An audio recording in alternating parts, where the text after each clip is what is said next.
Hello everyone. I hope you are all doing good.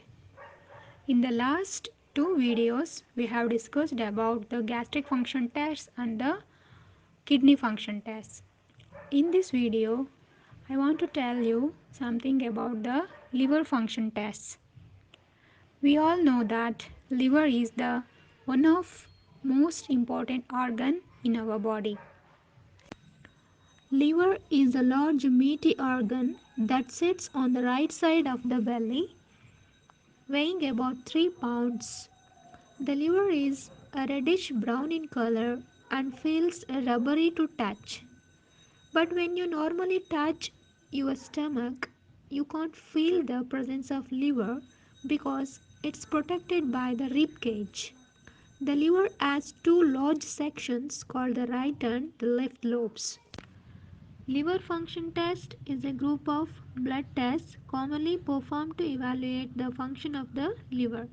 As we know, the liver is the important organ which consists of many enzymes, proteins, and minerals. This test measures the level of liver enzymes, proteins, and bilirubin in the blood. LFT is done as a part of preventive health checkup and to diagnose liver diseases like viral hepatitis, alcoholic hepatitis, autoimmune hepatitis, or liver cirrhosis. And it is also used to monitor the efficacy of a therapy given for the treatment of existing liver diseases and to monitor the health of liver when a patient is on medicines with known harmful effects on liver. So, these liver function tests are often recommended when the patient is alcoholic or diabetic or suffering from high blood pressure or anemia, and also if he is having some issues with the gallbladder. Liver function tests are useful in detecting, diagnosing, evaluating the severity of the disease, and monitoring the therapy process, then assessing the prognosis of liver diseases. As I mentioned earlier, liver is the largest organ of the body with an average weight of about 1.6 kg. It is constituted by lobes of various sizes. It is located just below the diaphragm in the right upper quadrant of the abdominal cavity and extended approximately from the right fifth rib to the lower border of the rib cage. The working cells of the liver are known as hepatocytes. Next, coming to the functions of liver. Liver performs various functions in our body. The first one is the metabolic functions. Under metabolic functions, it mainly works in controlling the carbohydrate metabolism, that is conversion of the absorbed monosaccharides, galactose and fructose into glucose, and it is also helps in the cholesterol biosynthesis and its esterification and excretion. Then it removes the toxic ammonia from the body in the form of urea. It helps in the protein biosynthesis and also in the vitamin and minerals. And liver is the very important site where the blood coagulation factors are synthesized. And liver also mainly functions in formation of the blood in the state of embryo. Then coming to the secretory functions, it is responsible for the bile pigment metabolism by converting bilirubin and its catabolism. Next is the detoxification function. It is involved in the removal of foreign bodies from blood by phagocytosis, and also it can detoxify various drugs by converting them into less toxic substances. It is an important storage organ in our body where it stores glucose in the form of glycogen and stores some vitamin, that is vitamin A and B12. Next function is the synthesis of blood coagulation factors, that is pre-prothrombin is converted into prothrombin in the presence of vitamin K in the liver. Its main excretory functions includes the various toxic substances like ammonia will be removed from the liver. That is, this ammonia is converted into urea and then it is removed from the body. Then many enzymes are working properly in the liver to manage the various metabolic activities in our body. So these main functions are all performed by the liver, including some miscellaneous functions also. This chart briefly explains the various functions of the liver, that is metabolic, excretory, secretory, detoxification, storage functions, and etc. This chart explains about the classification of liver function tests. The liver function tests are mainly classified into five types. That is, first one based on the excretory function. Second one is the tests based on synthetic function. Third one based on the metabolic function. Fourth one based on detoxification function. And the fifth one tests based on enzyme activity. In this video, I mainly focus on the tests based on the serum enzymes. That is, the determination of serum enzyme activity. In this, the main enzymes we are going to discuss include the alkaline phosphatase, transaminases like SGPT and SGOT. Before going in depth about the liver diseases, first we shall see what is a liver disease. A liver disease is any disturbance of liver function that causes illness. The liver is responsible for many critical functions within the body, and should it become diseased or injured, the loss of those functions can cause significant damage to the body. As I mentioned earlier, liver performs various functions. So, if this organ get diseased or failure, then it leads to numerous potential problems to our body. The liver diseases are also referred to as the hepatic diseases. Some important liver diseases includes jaundice, hepatitis, cirrhosis of the liver and fatty liver. So in this video, we are going to discuss briefly about the jaundice. Jaundice, as we know, it is a very important disease, also referred to as icterus, which is identified by the yellow coloration of the skin, nail beds and sclera. Sclera means the whites of the eyes, where in this disease the bilirubin concentration reaches approximately 2.2 to 5 milligram per deciliter, and it is a condition also be referred to as hyperbilirubin anemia, and this may be acquired or inherited. So next we shall see the types of jaundice. These types of jaundice are categorized by where the happen within the liver's process of taking in and filtering out bilirubin, and also it is classified as acquired or inherited. First, let us see the types of the jaundice under acquired hyperbilirubin anemia. The first one is the hemolytic or prehepatic jaundice. Then the hepatocellular jaundice or intrahepatic jaundice. The third one is the obstructive or posthepatic jaundice. The last one is the neonatal or the physiological jaundice. Next one is, that is, the jaundice due to inherited hyperbilirubin anemia, which covers the Gilbert syndrome, Crigler-Najjar syndrome, Dobbin-Johnson syndrome, and Rotor syndrome. Under the types of jaundice, we will discuss about the first type, that is hemolytic jaundice or the prehepatic jaundice. Prehepatic jaundice can be defined as an imbalance between the RBC breakdown and bilirubin clearance procedure ratio of the blood and liver. The most common causes for Hemolytic jaundice includes malaria, sickle cell anemia, spherocytosis, thalassemia, erythroblastosis fetalis.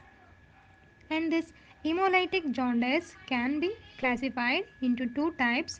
One is intrinsic and another one is extrinsic hemolytic jaundice. In the intrinsic hemolytic jaundice, there is an extensive hemolysis of the RBC cells is observed. For example, patient with sickle cell anemia or pyruvate kinase or glucose 6-phosphate dehydrogenase deficiency leads to this intrinsic hemolytic anemia or the jaundice. Then, in the extrinsic hemolytic jaundice, there is an incompatibility in the blood transfusion or may be due to autoimmune hemolytic anemia or it may be due to hemolytic disease. And also, it is produced bilirubin faster than it can be conjugated. That is, the bilirubin breakdown is faster than its conjugation with the proteins. Then the unconjugated bilirubin level in the blood become elevated. In this picture, we can see the hemolyzed blood cells enters the liver and release the bilirubin. Under normal condition, the bilirubin will conjugate with the proteins and enters the intestine and it is filtered in the kidney and it is excreted. Whereas the level of bilirubin will exceed under some symptoms like sickle cell anemia and erythroblastosis fetalis. This elevated bilirubin will escape from the liver and enters the serum. Thereby, the level of serum unconjugated bilirubin will be elevated, leading to hemolytic jaundice. The next type is the hepatocellular jaundice or the intrahepatic jaundice, or simply it is also called as hepatic jaundice. This hepatic jaundice happens when the liver tissue is scarred, damaged or dysfunctional. This makes it less effective at filtering out bilirubin from the blood. Since it cannot be filtered into digestive system for removal, bilirubin builds up to high level in the blood. The damage of liver can cause unconjugated bilirubin level increase as a result of decreased conjugation. And also urobilinogen also increased due to decreased enterohepatic circulation. And consequently the urine color will become black. The enzyme levels, that is AST and ALT, is also elevated under the conditions like drug-induced intrahepatic cholestasis. Then conjugated bilirubin can diffuse into the blood and cause conjugated hyperbilirubinemia. The most common causes of hepatic jaundice includes liver cirrhosis, viral hepatitis, primary biliary cirrhosis, alcoholic hepatitis, leptospirosis, and maybe due to liver cancer. The third type of jaundice is the post-hepatic jaundice or the obstructive jaundice. This happens when bilirubin can't be drained properly into the bile ducts or the digestive tract because of some blockage. It is not caused by overproduction or decreased conjugation of bilirubin, but as a result of obstruction for the flow of the bile through the common bile ducts. For example, in the case of gallstones in the gallbladder, carcinoma of head of pancreas, or during enlarged lymph gland persisting on the bile duct. And it may be also occur due to bile duct cancer in the pancreatitis and biliary atresia.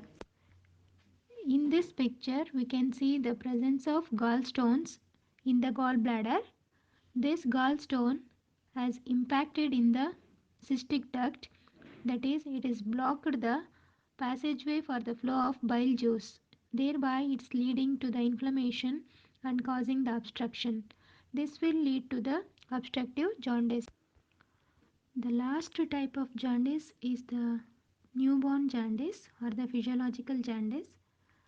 In newborns, if the jaundice occurs, it is very critical to take care that infant, and the newborn infants show rise in unconjugated bilirubin in the first postnatal week because of the higher activity of the hepatic bilirubin UDP glucuronosyl transferase.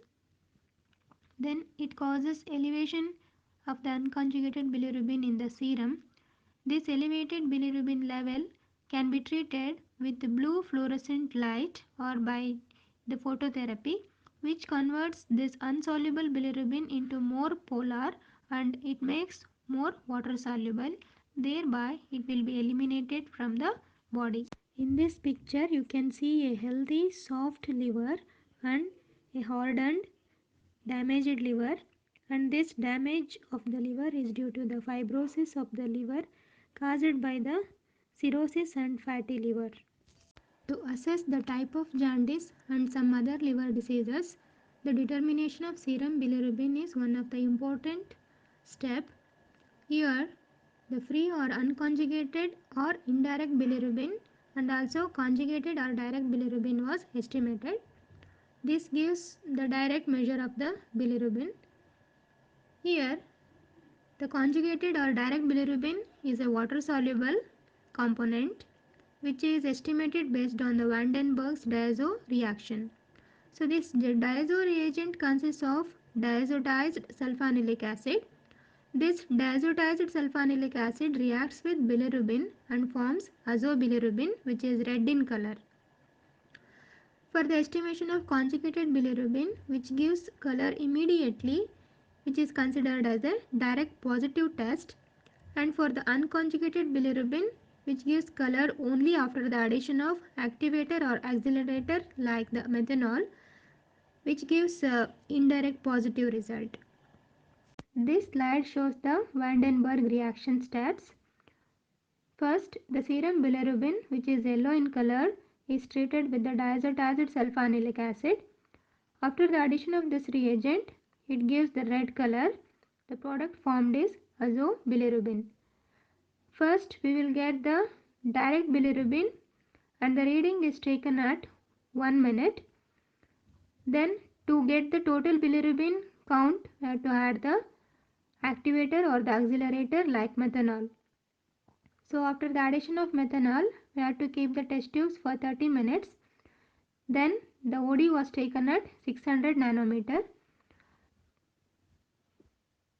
Then, the total bilirubin value, from the total bilirubin value, we have to subtract the direct bilirubin value.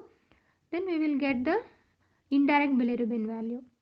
So, by this, we can compare this direct bilirubin and indirect bilirubin values with the normal values, and thereby we can predict the person is suffering from the diseases or is said to be normal.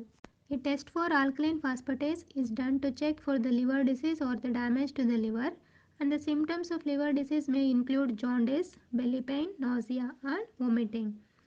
And also it is used to check the bone problems such as rickets, bone tumors and Paget's disease. Then higher levels of ALP than the normal may indicate the obstructive or the infective hepatitis disease or the bone diseases like Paget's disease or the rickets. Then leukemia, a cancer of the blood and bone marrow. And also in the pregnancy, the ALP level will be elevated. And the lower levels of ALP than the normal may indicate anemia or the low red blood cell count or the hemolytic jaundice, and in malnutrition and various hormone problems. And also in excess vitamin D indigestion and celiac diseases, scurvy, zinc deficiency and also magnesium deficiency may lead to the decreased level of the ALP. A test for alkaline phosphatase is done to check for the liver disease or the damage to the liver, and the symptoms of liver disease may include jaundice, belly pain, nausea and vomiting. And also it is used to check the bone problems such as rickets, bone tumors and Paget's disease. Then higher levels of ALP than the normal may indicate The obstructive or the infective hepatitis disease or the bone diseases like Paget's disease or the rickets. Then leukemia, a cancer of the blood and bone marrow. And also in the pregnancy, the ALP level will be elevated. And the lower levels of ALP than the normal may indicate anemia or the low red blood cell count or the hemolytic jaundice, and in malnutrition and various hormone problems. And also in excess vitamin D indigestion and celiac diseases, scurvy, zinc deficiency and also magnesium deficiency may lead to the decreased level of the ALP. The next important and sensitive enzymes in the liver function test is the transaminases or the aminotransferases. These aminotransferase enzymes catalyze chemical reactions in which an amino group from one amino acid is transferred from a donor molecule to a recipient molecule, hence their name as aminotransferases. Among these transaminases, there are mainly two types. One is SGPT and SGOT, that is aspartate aminotransferase or SGOT, that is serum glutamate oxaloacetate transaminase enzyme or the aspartate aminotransferase enzyme. So this enzyme catalyzes the transfer of amino group from aspartate to oxoglutarate, whereby the aspartate becomes a keto acid and oxoglutarate, a keto acid, becomes an amino acid. SGOT is normally found in a variety of tissues including liver, heart, muscle, kidney and the brain. It is released into the serum when any one of these tissues is damaged. Hence, the SGOT is not a specific for liver as a marker enzyme, but the ratios between SGPT and SGOT are useful to physicians in assessing the etiology of liver enzyme abnormalities. Then the normal range of AST enzyme is 10 to 40 international units per liter. SGOT level in serum is elevated in heart attacks or with muscle injury. It is therefore not a highly specific indicator of liver injury. This slide shows the alanine transaminase reaction. It is abbreviated as ALT. Another name for this is SGPT, that is serum glutamate pyruvate transaminase. Here the amino group from the alanine is transferred to oxoglutarate to become pyruvate and the glutamate. SGPT is normally found largely in the liver, hence it is used as a marker enzyme for the liver function test. The ALT estimation is useful in early diagnosis to evaluate severity of parenchymal liver diseases. ALT level is roughly associated with the hepatocellular damage. The normal value of SGPT is 7 to 56 international units per liter, and the level of ALT and AST both increased, usually 500 to 1500 units per liter in obstructive jaundice, where it occurs more than up to 200 to 300 international units per liter. Apart from these enzymes, the other important enzyme is LDH, that is lactate dehydrogenase.